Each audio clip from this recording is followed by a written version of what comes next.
figure out what you love, figure out what gives you joy, work extremely hard at it. So it's not like just go and do what you want and screw the world and screw your parents. And, that's not what I'm advocating. You don't need to live like anybody else. You need to live like you. And if you have that kind of confidence, then your life will likely be far more exciting and far more fulfilling.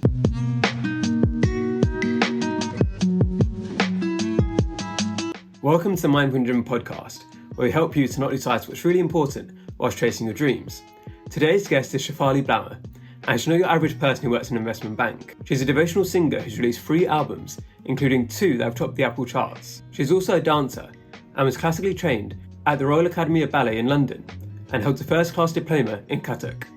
She's acted in and written her own plays, as well as having written for the Financial Times. If you're wondering how she fits us all in, so was I, and that's what we get to in this conversation. Welcome, Shivali. It's great to have you here.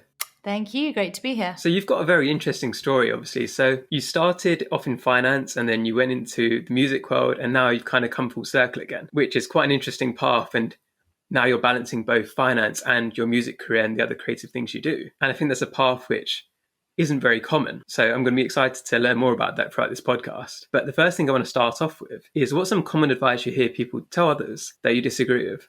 It's an interesting question, actually. I don't know if I hear a lot of common advice, but I do know that traditionally we've always been given the advice of staying and living within the lines that were created for us.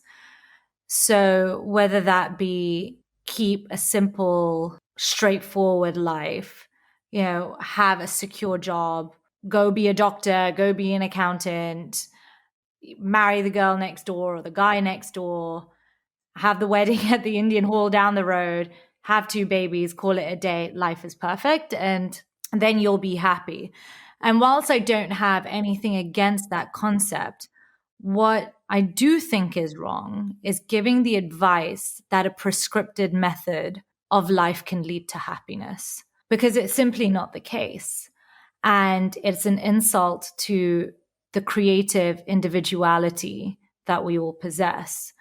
And so I think a better way, or the way that I would advise someone, is figure out what is unique to you, figure out what you love, figure out what gives you joy, and work extremely hard at it, but have some form of security. So it's not like just go and do what you want and screw the world and screw your parents. And, that's not what I'm advocating. I come from an academic background. I believe in having a safety net, and it's helped me. It's helped me in every juncture of my life. But what I would say is that we don't need to play it safe, and we don't need to feel that we can only gain happiness and contentment by having a life that is similar to others. You don't need to live like anybody else. You need to live like you. And if you have that kind of confidence, then your life will likely be far more exciting and far more fulfilling. Yeah, it's good points. And I think what's interesting is that the common advice that people hear really depends on what world they come from. So, for example, I've had people on the podcast who have come from like Silicon Valley, and they've come from California and Los Angeles, and they might hear the exact opposite advice of what you've heard. So they're always told, like, go out there and take risks and do everything and smash things and see what you can do. Whereas I guess the advice you heard and people around you were telling you is to play it safer. And I guess it's kind of the cultural background, it's different aspects in the different worlds that people come from, where the kind of prevailing path is different. Yeah, exactly. I think you're right in that it is a cultural thing for sure. Ask any Indian and they will likely feel quite similarly. Now, I didn't come from parents who had that mindset. I come from parents who were like, go try everything and go and smash it and conquer the world. I have and I haven't. I think success is very relative, and you ask a successful person if they feel like they've succeeded, and they'll probably tell you no, um, because it's success is a state of mind for me, at least. But yeah, no, I agree with what you're saying, and just depends what perspective you're coming from and what kind of advice you get. Because you mentioned before you've always been creative. So I think you said when you were 7 years old, you were writing songs and plays even back then. So do you think it was like something you've always had in your life where you wanted to take a creative path? Or at like some points in life, did you not think that was even possible? You mentioned about becoming a doctor or becoming this or becoming that. Or did you always have that resolve throughout? So I think you have certain talents that are innate to you. And that definitely happens for artists. You cannot you can learn to paint, but you won't necessarily ever be a painter, right? Same, you can learn to sing, but you won't necessarily become a singer. A lot is dependent on the way the cards of life play out. In Sanskrit, we have a word called swabhav, which means your nature and your natural way of being. So my natural way of being was definitely singing, dancing, writing.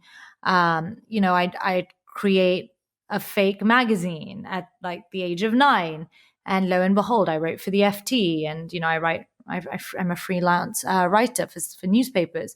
Or I formed a fake band that was called Sugar Tangle, with some friends. I mean, just awful name, but some good songs. And lo and behold, I got a record deal and became a singer.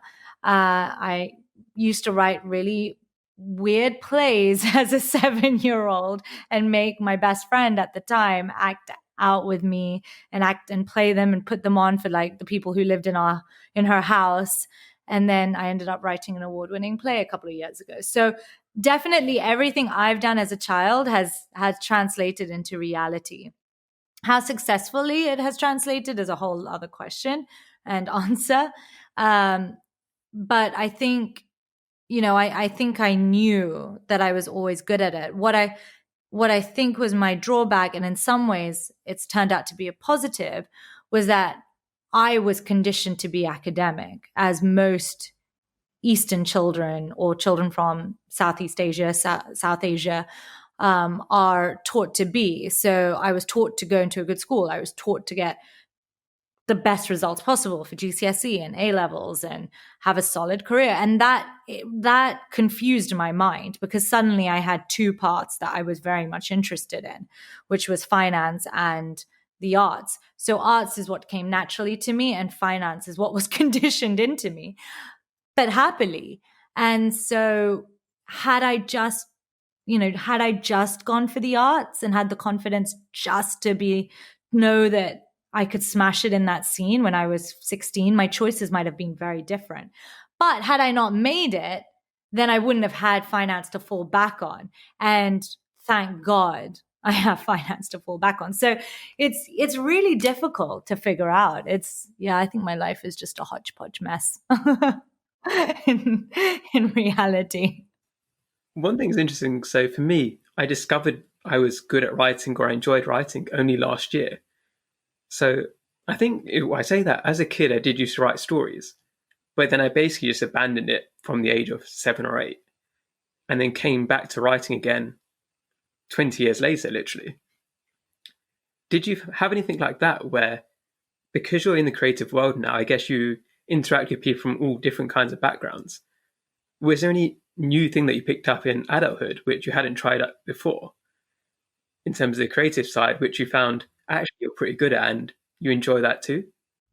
So my artistic world was always split into writing, singing, dancing, and acting. And I have continued all four in some shape or form. But like children, they all grow at different stages, and they all have issues at different times, and you have to focus on different things, and they give you pleasure at different times and things like that. So there have been peaks and troughs with all of them. And within those four, I have experimented. So for example, I trained in Western classical singing music, so English vocal. And obviously, I went into bhajans. My bhajans are my albums. I've been doing that for the last decade. But in the pandemic, I went back and I got a Western vocal singing coach, and I'm having lessons, singing like Etta James songs and that kind of thing.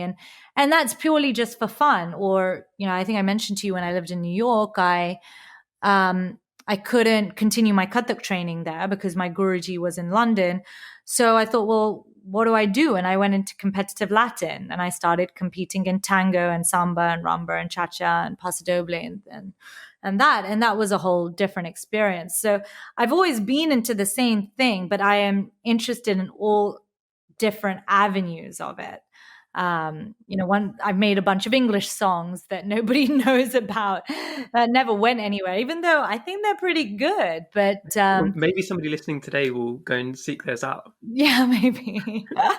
So going back to like when you were doing finance and you were doing the creative side. So once you left university, you guess you had a decision to make in some ways, right? So I know you went straight into finance and that was your full-time role.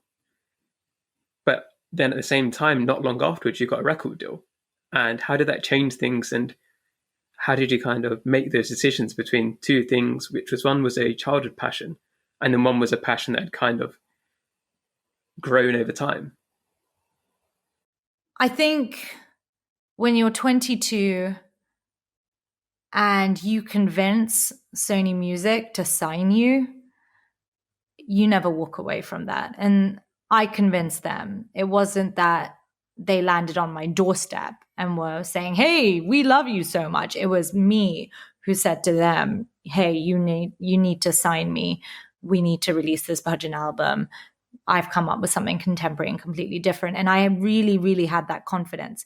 Where did I get that confidence? Well, I did a sales and trading internship at Goldman, which nearly killed me. And that gave me tons of confidence to believe that there is nothing in this world that I would never, ever be able to do. And I have carried that confidence with me ever since those days. It was a very easy decision. I didn't even think about it twice. Now, was it difficult and did it come with challenges? And do I look back and think, oh, if only I'd been older and wiser and just had a little bit more time, I could have made certain decisions differently. I could have handled certain things better. And you think you know so much and in your 20s, and then you hit 30s and you think, God, I was just so stupid. So definitely a lot of hard lessons that came after that. So I have all the confidence and then I have all the problems that come after that. But it's one of those things, I think, I can't remember the quote who it's by, but it's, if you live each year and you think you're stupid the year before, that's good because it means you're growing, right? That you should think like me a year ago, like I made so many stupid decisions, but as long as each year I can kind of keep acknowledging that I'm smarter than I was a year ago. I still make dumb things, but I don't know about it now. I know about it in 6 months' time. Like, why did I do that for? Yeah, exactly, exactly. It's a natural evolution of life, of humanity, of yourself, of your soul. So that's the direction we're going at. It's a discovery of oneself. So yeah, hopefully you're moving in the right direction.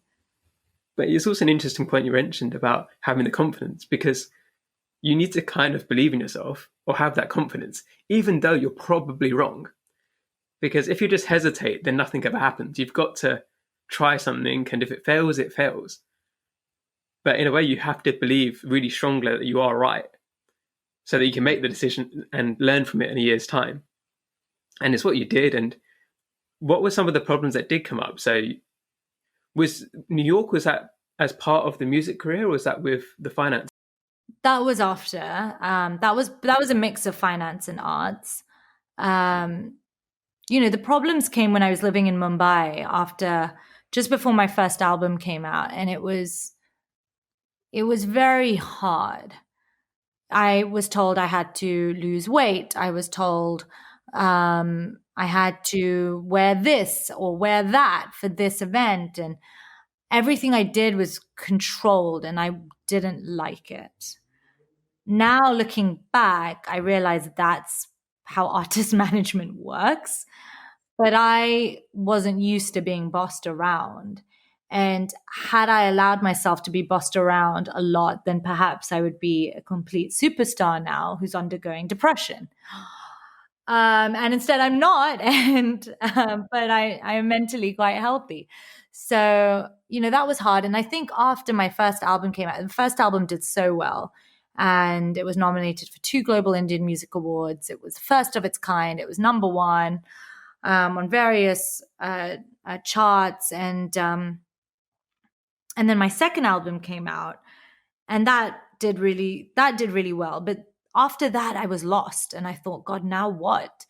What exactly am I doing? And the problem with success is the high you get declines with the number of successes you have, if that makes sense. So the high I felt from that Bhajan project and that Sony Music first album, I will never get that high again. And so which is why a lot of artists suffer, which is why our hardship is kind of different. It's because we're chasing to try and feel that rush, and we just can't get that hit. And it's very similar to drugs, I assume. I'm not a drug user, but I assume it is very, very similar. Or it's the reason why people drink alcohol or smoke cigarettes or whatever it is, right? You're just looking for that rush again. And that's what makes it difficult to be an artist. And that's where finance actually helps me, because working in finance is a stabilizer. It's an anchor. Some people have their husbands or wives as their anchor, or their parents or whatever it is. I actually have a different career as my stabilizer, and I'm eternally grateful for that, because it does everything that a partner or parents or would do. It provides you with security, some form of love, even though it's different, and protection, and it distracts you. And when the chips are down, I just work even harder at my day job. Um, Purely money. Yeah. So it's been 4 years since I went back, and funnily enough, my artistic career has continued to blossom. So I've actually achieved a lot artistically in the last 4 years, despite actually having gone back. And that's perhaps because I have the financial flexibility from my day job that allows me to invest more in the things I love. And what triggered me to go back? Well, I was living in New York, and as an artist, my choice was either to be poor and live somewhere really, really far away from Manhattan and struggle, or to capitalize on the fact that I come from a finance background. I studied economics, and um, get a job that pays well. And it's good. It's good. It's good to have money because it gives you freedom.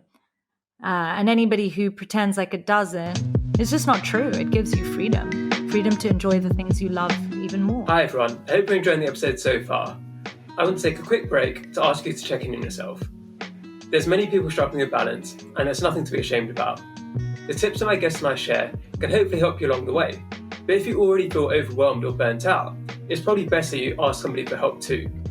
For some, this might be a friend or family member, but others might feel like they have nobody they can talk to. If you're one of these people, check out the link in the show notes. It's for United for Global Mental Health. They've got helplines all across the world with people willing to listen on the other side. It's important to let somebody know how you're feeling. Now, back to the show. And I agree with what you said there about, for me, I quit my job to go full time into what I'm doing, and it is doing well enough. But if I had to rely on this, and every time an article didn't do well, or every time I didn't have something to do, I would panic. Whereas now I know that I've got my savings from my consulting career, that the worst that can happen, there is no real worst case scenario. The worst case scenario is I don't earn money for a few months and I decide to go back to my job, which is what I was doing anyway. So I haven't really lost anything. And I think that's quite important for sometimes people to realize is that you don't need to kind of be a martyr and you need to give up everything to try and be creative or to do your own thing. You can have another job that you build up your savings. You can keep working. So you don't need to kind of like worship at this altar of you need to like struggle and struggle and struggle before you can succeed. You can actually have some balance like you've got at the moment. Yeah, I think so. And I think it's also just a personal choice, each to their own. If you want to struggle and you feel you want to just focus and you care less about protecting yourself financially, fine. Go ahead. Like there's no judgment. And I think that's what we have to move away from. We just need to stop judging ourselves and other people for the choices that we make. Yeah. Do you find you were able to take more creative risks because you had the job as well? Because I know, for example, let's say you had to have a hit album in order to make money because that's what you're going to live off of. You might make different decisions because you might go either more mainstream or appeal to a broader audience rather than doing what you really loved. Yeah, absolutely. I have chosen to only do devotional music really and to be known for devotional music. And that is because I have the freedom to do that. And it's really important to me. So look, I'm not known as a global superstar, but for those who know the devotional scene or the urban bhajan scene, then I'm the superstar of that. I'm like the number one person in that field because I created that field. And so those things are important to me. I created a niche market that never ever existed. I mainstreamed devotional bhajan music that never existed. And from that, so many people have been inspired to do like mantras and modern contemporary versions of spirituality. And more so the things that touch me is is the fan mail, because I'm not just getting fan mail that's like, oh my God, I love you, like you're awesome. It's hey, I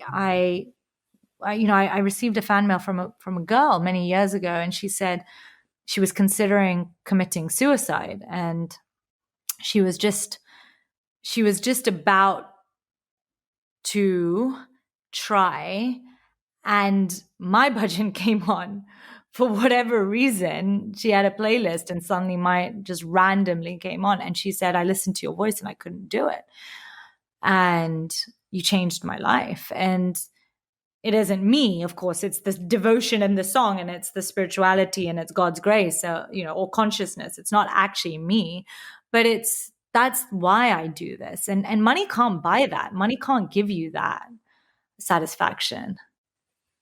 Yeah, it's like I said, money gives you the freedom to do the things that you want to do and be more creative and take risks. And rather than kind of almost corrupting it to make it as profit making as possible, you can actually just do what you think makes the biggest difference.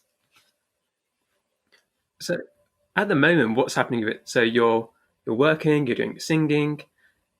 What's the kind of struggles you have at the moment? So I think you mentioned you also dance as well, and there's been some injuries recently.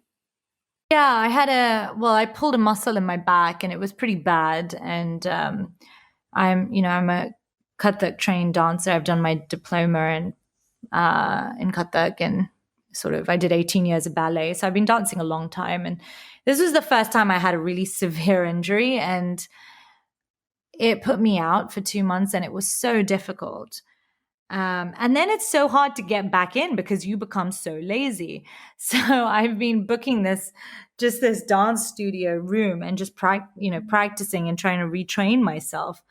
And it's so frustrating because it's like going to the gym or anything. You just stop, and even though you have that muscle memory, it's hard to get that sharpness back.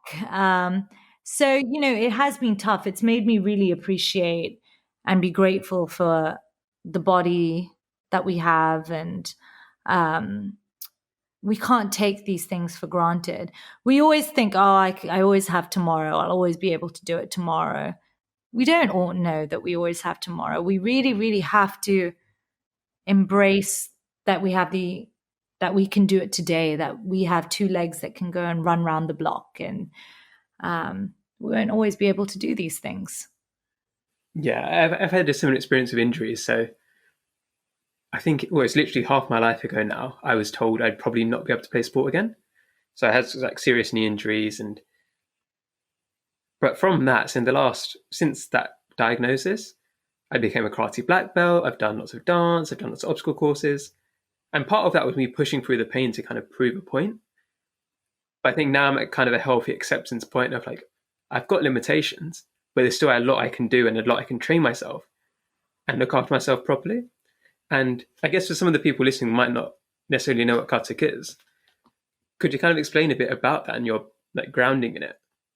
Yeah, so Kathak is a North Indian form of classical dance. It's one of the oldest uh, dance styles to exist in world history.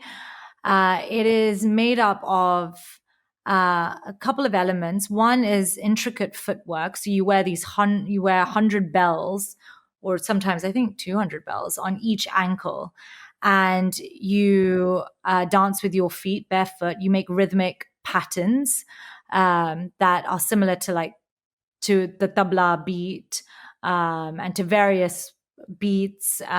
It's really, really technical and really mathematical.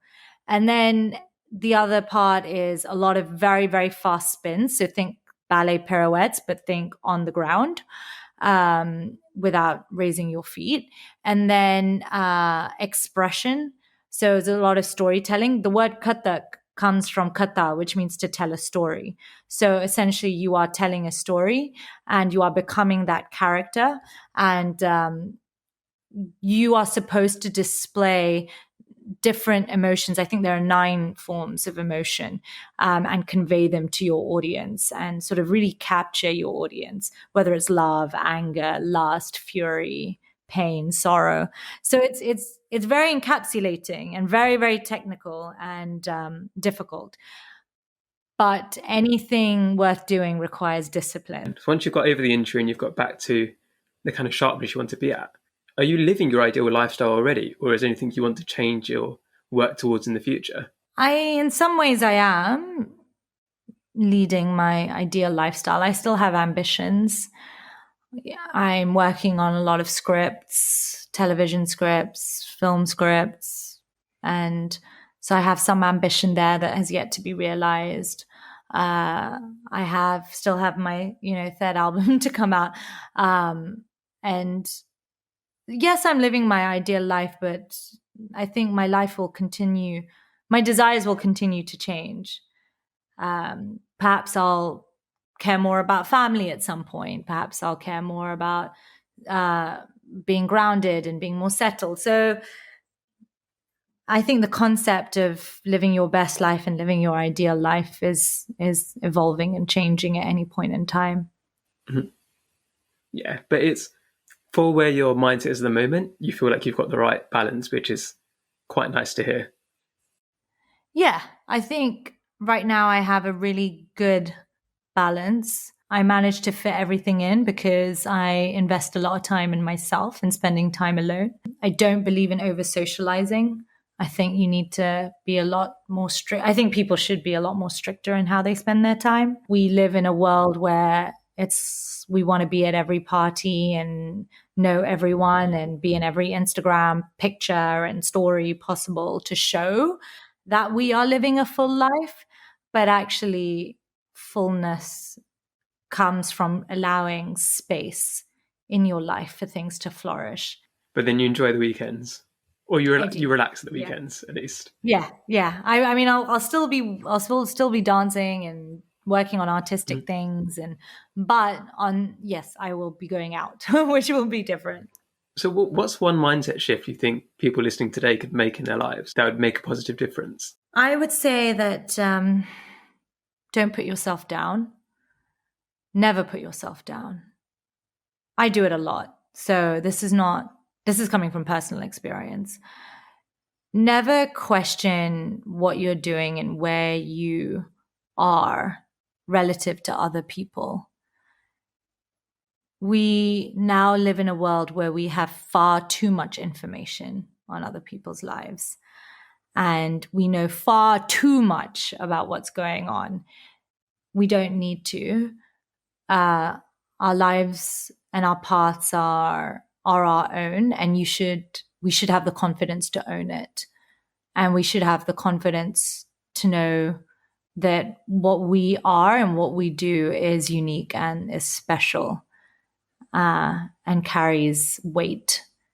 And it never has to look like anybody else's. So it's been a pleasure to talk to you, Shivali. Where's a place that people can hear more from you? So Spotify, iTunes, Apple Play. If you search Shivali, I will come up. Or shivali.co.uk. That's my website. Instagram, Twitter, I'm around. I'm just anywhere, everywhere. Perfect. And the final thing to end up on is, what's one small thing that's brought you joy recently? Lots of little things bring me joy. I really, really love jacket potatoes. For some reason, I have this baked potato cheese obsession. And every time I make one, I just feel so happy. And it's a really sunny day today, and I'm about to go by myself to get an ice cream while I continue my work. And one scoop of ice cream is a whole lot of happiness in a cup.